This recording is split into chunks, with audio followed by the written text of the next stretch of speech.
feel for people when they desperately want to have a healthy, good marriage, even a godly marriage, but you have a spouse who doesn't want that, or seemingly doesn't want that, or isn't as committed to trying. There's a lot of ways of thinking about that.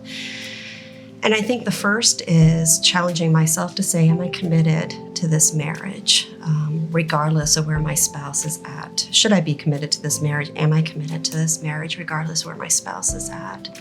And then the second is really throwing myself before the Lord and saying, how can you teach me to love without an expectation of return?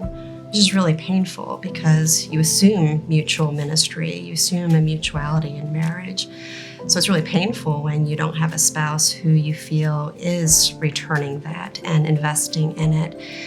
And I think that's where the Lord really challenges us and forces us to go deeper in our walk with Him. And I learned to love sacrificially in ways I never knew how or never knew I needed to.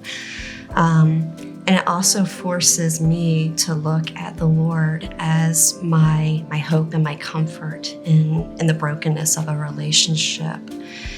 Now, all that said, I still pursue my spouse. I still want to have good communication and a good relationship, but my agenda is not driven by an expectation of return and trying to get something from them. Rather, I'm committed to trying to be the person the Lord's called me to be in that relationship. I also think it's really wise then to bring godly people around you who remind you of those truths, who encourage you, who sometimes give you practical advice.